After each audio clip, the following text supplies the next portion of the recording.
नमस्कार, दोपहर non stop के इस बुलेटिन में आप सभी का स्वागत। आपके साथ मैं हूं प्रिया सिन्हा। नमस्कार, आपके साथ खबरों में मैं हूं साक्षी मिश्रा। सबसे पहले बात करेंगे राम जन्मभूमि के बाद में जम्मू कश्मीर से आ रही खबर की, जहां पर पवित्र माता वैष्णो देवी मंदिर से एक बेहद चौंकाने वाली और श्रद्धालुओं की आस्था को ठेस पहुंचाने वाली खबर सामने आई है। आरोप यह है कि मंदिर में चढ़ाई गई चांदी में भारी मिलावट की गई। जब करीब 20 टन चांदी को पिघलाने के लिए सरकारी मिंट भेजा गया तो जांच में मालूम चला कि इसमें से 550 करोड़ रुपए की चांदी तो पूरी तरह से नकली है। 550 करोड़ रुपए की इस चांदी में से सिर्फ 5 से 6% ही असली चांदी पाई गई। बाकी हिस्सा कैडमियम और लोहे का बताया जा रहा है, जिसके बाद में फिलहाल आरोप लग रहे हैं और सवाल उठाए जा रहे हैं कि आखिरकार ये जो नकली चांदी है ये कहां से आई है, ऐसे आरोप है।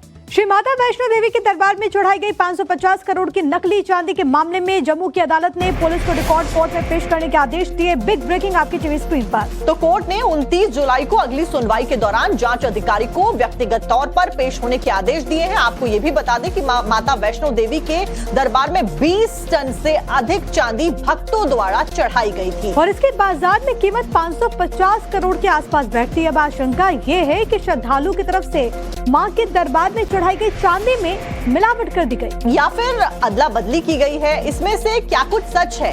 इसमें हेरफेर की आशंका को देखते हुए इस पूरे मामले की विस्तृत जांच की मांग फिलहाल उठाई जा रही है और पूरा मामला कोर्ट तक पहुंच गया है। लेकिन ये मामला जाहिर है कि हैरान कर देता है। कोर्ट के निर्देश पर क्राइम ब्रांच ने स्टेटस रिपोर्ट में बताया कि क्राइम मुख्यालय श्रीनगर से स्वीकृति के बाद इसे जोनल पुलिस मुख्यालय जम्मू को भेजा गया।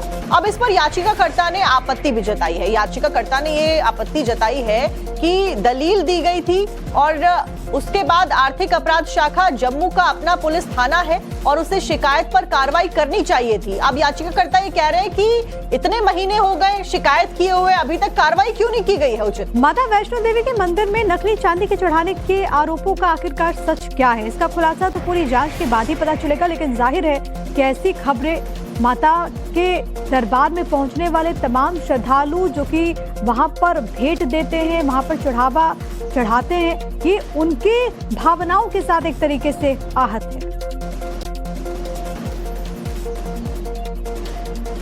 क्या है, हुआ क्या, या क्या ये बोर्ड के अंदर जो है वो चेंज हुई है, ये मिंट में चेंज हुई है, ये जो बीच में ट्रांसपोर्टेशन हुई है वहां पे चेंज हुई है, या हो भी सकता है अगर इनके पास तथ्य आते हैं कि लाखों लोगों ने जो थी वो लाखों लोगों ने ही जो है वो नकली चढ़ाई।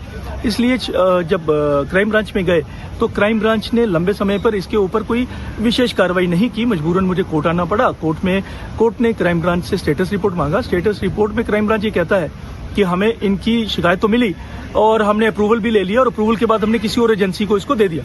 तो जो अपने आप में कानूनी जो था वो गलत था, क्योंकि कानून ये बोलता है कि जो क्राइम ब्रांच का ऑफिस है वो अपने आप में पुलिस स्टेशन है, क्राइम ब्रांच के एसएसपी उसके थानेदार है, एसएचओ हैं, तो फर्ज इनका बनता था किसी और को कानून के हिसाब से किसी और एजेंसी को नहीं सौंप सकते और इनके अधिकार क्षेत्र में था इसको इन्वेस्टिगेट करना। चूंकि ये फेल हुए तो मैंने कोर्ट के सामने वो सारी नोटिफिकेशन, वो सारे तथ्य रखे और उनके आधार पर कोर्ट ने जो है वो क्राइम ब्रांच के आईओ को जो इस केस को देख रहा था उसको पूरे रिकॉर्ड के साथ जो है वो तलब किया है कि वो 29 जुलाई को, आने वाली 29 जुलाई को कोर्ट में पेश होंगे। अब देखिए फिलहाल ये पूरा मामला कोर्ट में है। 29 जुलाई को अब फिलहाल इस पूरे मामले को लेकर अगली सुनवाई होगी, जब जो अधिकारी हैं क्राइम ब्रांच के उनसे सारे सबूतों के साथ में, रिकॉर्ड्स के साथ में पेश होने के लिए कहा गया है। हालांकि अभी आप एक वकील को भी सुन रहे थे जो कोर्ट में पूरी प्रक्रिया हुई, उन्होंने इस बात का भी जिक्र किया। पूरी कानूनी प्रक्रिया है, अब देखना होगा कि आगे क्या बात सामने आती है। लेकिन ये मामला जैसे ही सामने आया ये चर्चा का विषय बना हुआ है।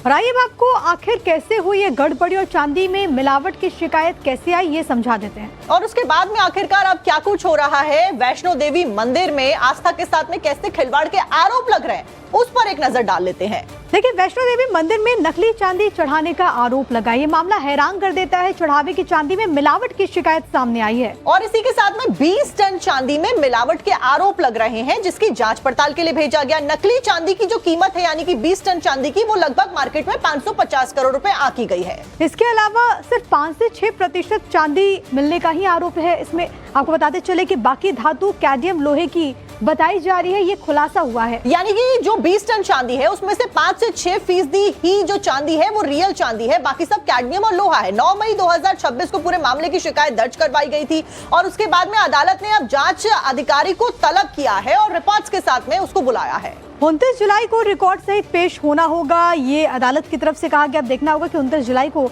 जब वो पेश होते हैं तो वो क्या कहते हैं। लेकिन ये जो पूरा मामला सामने आया है उसके बाद कई सारे सवाल उठ रहे हैं।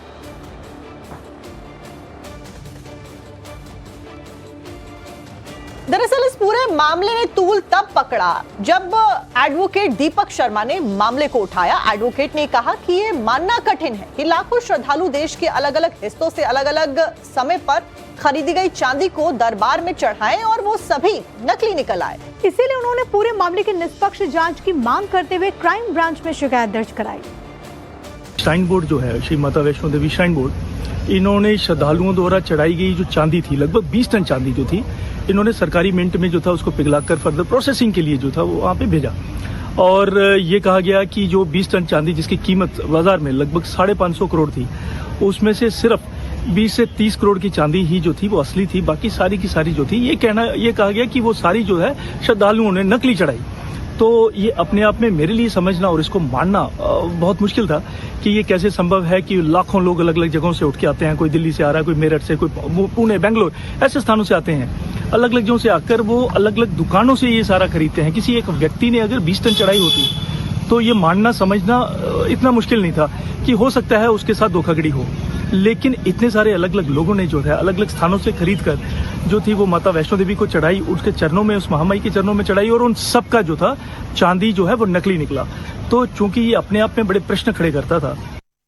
हमारे साथ हमारे सहयोगी अंकित भट्ट इस वक्त जुड़े हुए हैं। अंकित, अभी हम उस वकील को सुन रहे थे जिन्होंने उस पूरे मुद्दे को उठाया और जो उन्होंने पॉइंट रखा है कि मानना असंभव है कि अलग अलग व्यक्तियों की तरफ से जो अलग अलग चांदी खरीदी गई हो देश के अलग अलग शहरों से, मतलब कैसे हो सकता है कि वो सभी नकली निकल जाए वहां पर वो उन्होंने जो चढ़ावा चढ़ाया हो।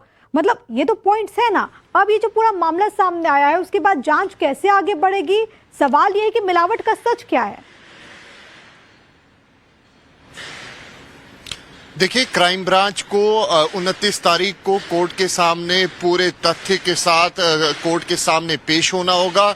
दीपक शर्मा जो कि एडवोकेट है, जिन्होंने कोर्ट का दरवाजा खटखटाया और उसके बाद जो जम्मू कोर्ट है उसकी तरफ से साफ तौर पे निर्देश दिए गए हैं कि पूरी तरीके से जितने भी तथ्य हैं और आपने इस पूरे मसले पर क्या कुछ जांच की है, इसको लेकर आपको स्टेटस रिपोर्ट कोर्ट के सामने पेश करनी होगी।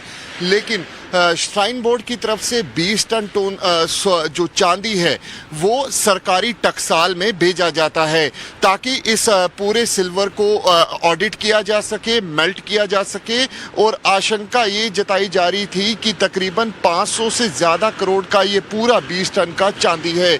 लेकिन जब सरकारी टकसाल की तरफ से इस चांदी को ऑडिट किया जाता है तो हैरान करने वाला जो सच है वो सामने निकल के आता है। वो ये है कि तकरीबन 20 टन में से 5 से 8% जो चांदी है वो असली निकलती है और बाकी जो है वो पूरी तरीके से नकली निकलती है। तो ये साफ तौर पे श्राइन बोर्ड की तरफ से 20 टन कहा जा रहा है कि 5 से 6%, 7% जो चांदी है वो रियल चांदी है, उसके सिवाय चांदी के जगह पर कैडमियम और लोहा बताया जा रहा है। अंकित, आप बने रहिए हमारे साथ। इस बीच चांदी और कैडमियम में क्या आखिरकार अंतर होता है ये दर्शकों को बता देते हैं। देखिए, मैं आपको सिलसिलेवार तरीके से बताने की कोशिश करते हैं कि दोनों में बेसिक डिफरेंस क्या है। सबसे पहले अगर हम बात करेंगे चांदी की, तो चांदी का आप ये समझिए कि ये 2,20,000 से 2,35,000 प्रति किलो है। और इसी के साथ में जब हम कैडमियम के पैसों को आंकते हैं तो वो महज 80 से 500 रुपए प्रति किलो मार्केट में बिकता है। चांदी के कंपैरिजन में बहुत ही सस्ता और कम इसको आंका जाता है। तो आप इससे अंदाजा लगा सकते हैं कि कितना बड़ा यहाँ पर नुकसान हुआ है और सबसे बड़ी बात है कि कितना बड़ा ये पूरा घोटाला हुआ होगा। हालांकि अब देखना होगा जब जांच सामने आएगी तभी इसकी सत्यता का पता चल पाएगा। और अंकित लगातार हमारे साथ में बने हुए हैं। अंकित, फिलहाल कैडमियम की जो प्राइस है वो तो वैसे ही बहुत कम है। एक सवाल यहाँ पर यह भी है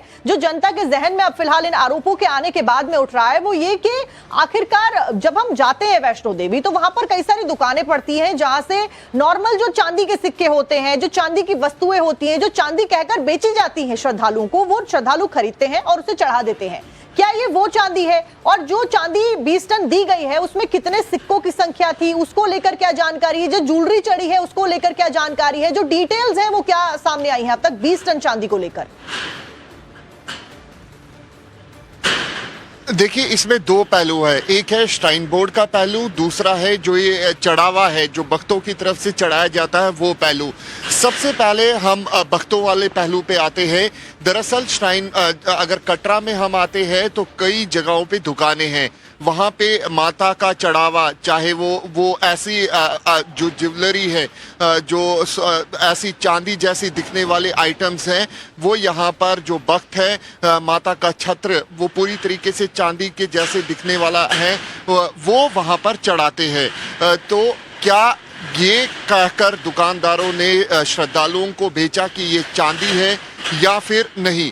दूसरा अहम पहलू ये है कि जब सरकारी टकसाल में ये तकरीबन 20 टन जो चांदी बेची गई, क्या श्राइन बोर्ड की तरफ से पहले इस 20 टन को जांच की गई थी?